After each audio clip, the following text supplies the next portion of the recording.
The slam echoed through the empty lot so sharp it made the hair on my neck stand up. 1 second, I was walking toward the oversight building, briefcase in hand, thinking about a packed agenda. The next, I was pinned against my own car, breath knocked out of me, the heat of sun-baked metal burning through my jacket.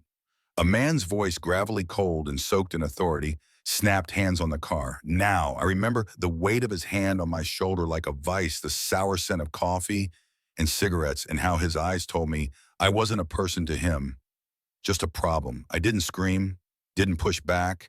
I just slipped a hand into my jacket and held up my gold badge. Deputy Inspector, Federal Oversight Division, I said evenly. My voice was steady, but my heart pounded so hard I thought it'd shake my ribs loose. The crowd around us had already frozen, a couple of people whispering, "Did he just shove her?" Phones were out.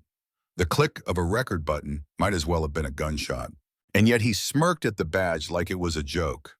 "I've seen this trick before," he said, voice dripping contempt. "Folks like you think you can flash fake badges to dodge the law." Those words hit harder than his shove. He didn't even see me. He saw my skin, my presence, and decided I was lying. I kept my gaze locked on his, refusing to flinch. My voice was calm, but it carried, "You're exceeding your authority." That line was like a spark in a dry forest. His jaw tightened. He leaned closer, weight pressing me into the car, and muttered, "You think a badge scares me? Not here." I saw his fingers twitch near his baton. The phone zoomed in, lenses glinting under the sunlight.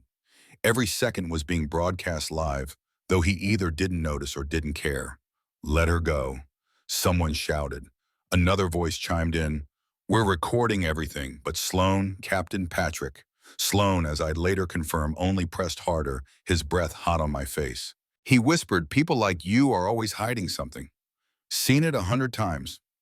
The live stream comments exploded. Someone typed, "Did he just say that I breathed slow, steady, refusing to give him the satisfaction of fear?" My shoulder burned, my back throbbed from the impact, but I wasn't giving him that victory. "You're making a mistake," I said softly, and that's when he yanked the badge from my hand, threw it onto the asphalt like it was trash. It clattered by my tire. Gasps rippled through the crowd. For a moment, nobody moved. Then I looked at the man holding the closest phone. He was trembling, but I caught his eye and mouthed, "Keep filming." He gave me a quick nod, camera locked steady. Sloan barked, obstructing an officer loud enough for everyone to hear. Phones caught every word. The comments on the live feed turned furious, and I knew this wasn't about me anymore. This was about power abuse and a man so used to being untouchable, he didn't realize the world was watching. Minutes passed like hours. Internal Affairs finally showed up. Officer Harris, a short woman with calm eyes and a badge that carried weight, pushed through the crowd. She picked up my ID from the pavement, examined it closely, then looked Sloan dead in the eye. "Captain, this badge is real." The air shifted. A hush swept over the crowd. The live stream chat exploded with comments. "It's real, oh my God." Sloan froze, but only for a second. "We'll discuss this at headquarters," he muttered, trying to claw back control. His face flushed red. He barked at the crowd. Everyone back up. No one moved. The phones stayed up like shields. And then the black SUV rolled in, sleek and official Oversight Division lettering gleaming on the door. A tall man in a dark suit stepped out, calm and precise. He walked straight toward me. "Inspector Reed," he said, voice carrying. "We've received the report." The words hit Sloan like a blow. His posture stiffened, bravado cracking. The live streamers zoomed in, comments rolling faster than anyone could read. "Federal oversight is here," one said. "This is huge." The man pulled up a tablet, tapped the screen, and announced, "We have verified footage of use of force outside procedural bounds. Captain Sloan, under oversight regulations, you are suspended effective immediately." A ripple of gasps, then applause. Someone cheered. Sloan's hand hovered near his baton, but dropped. His face drained of color as two officers approached, quietly asking him to hand over his radio and weapon. He unbuckled his belt, jaw tight, and passed them over. For the first time, he looked small. The crowd clapped louder. Phones captured every second, the handover, the badge gleaming in my hand, again the oversight SUV. I stood straighter, my shoulder throbbing, but I refused to show pain. I met Sloan's eyes as he stepped back. I hope you understand what just happened, I said quietly. He had no response. By evening, my phone wouldn't stop buzzing. The footage had gone viral, the shove his words, the badge tossed to the ground. News stations looped it with headlines like, "Captain suspended on site." Commentators debated what it meant for public trust. For some, I became a symbol of accountability. For others, I was the woman who embarrassed a police captain. Then came the unedited clip, 10 full minutes. His sneer, his voice saying, "People like you are always hiding something." It hit like gasoline on a fire. Old complaints about him surfaced. Whistleblowers spoke up. One man posted, "I filed a report about him 2 years ago. It was buried." The internet turned into a courtroom, people dissecting every frame, every word. Hashtags like #justice in plain sight trended for days. Within a week, protests formed outside the station.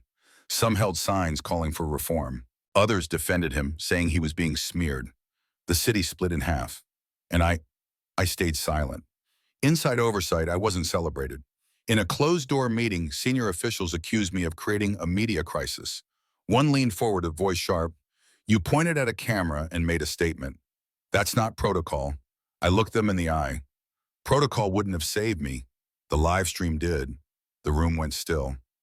"Are you saying our system is broken?" someone asked. I nodded. "I'm saying hiding misconduct hasn't restored trust. Openness will." A few faces softened, some hardened. One older man, Deputy Director Miller, tapped his pen. "You did what many of us wouldn't have had the courage to do," he said quietly. It wasn't a declaration of support, but it was enough to know I wasn't alone. But Sloan wasn't done. Within days, smear articles appeared online whispering about financial irregularities in my past. Headlines hinted at investigations that never existed. For a while, doubt crept in, was this worth it? But journalists fact-checked the lies, proving them false. The smear attempt only made the public angrier. That was when former employees came forward. One man, Daniel Torres, appeared on live TV, voice shaking, as he admitted he'd been pressured to bury complaints about Sloan. "I refused," he said, "and I was pushed out." Screens lit up with his face, proof that this wasn't an isolated incident. This was systemic. The story spiraled into something bigger than me, bigger than Sloan. It became a mirror the whole city had to look into. Oversight launched a sweeping review of his entire career, dragging years of misconduct into daylight. People debated, argued, protested, but one thing was clear: there was no sweeping this under the rug anymore. That morning when he shoved me, I felt his confidence like a wall pressing me down. Now I watched him walk into a disciplinary hearing, head low, no cameras allowed. But an image leaked of him sitting there hunched over, and it spread like wildfire. Once the man who shouted in a woman's face, now explaining himself to a board. The caption read, "That night I stepped out of the oversight building, reporters yelling questions. Inspector Reed, will you press charges? What does this mean for the department?" I paused, looked at their cameras, and simply said, "No comment. The investigation will speak for itself." Some called it grace. Others called it strategy.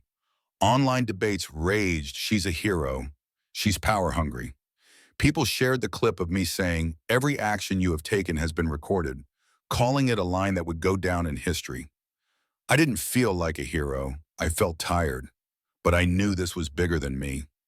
Weeks later, as protests continued, as policies shifted, as more truth surfaced, I sat in my apartment watching the original clip, my face calm, Sloan's voice dripping venom, the crowd's gasps. And I realized that moment was a turning point, not just for him or me, but for a city forced to reckon with its own reflection. So I'll leave you with this. What would you have done if you were standing in my shoes, feeling the weight of a hand on your shoulder, hearing words that told you you didn't belong, but knowing every lens was watching? Would you have stayed silent? Would you have fought back? Drop your thoughts in the comments. Tell me if you've ever seen power like that go unchecked and what justice should look like when the world is finally watching.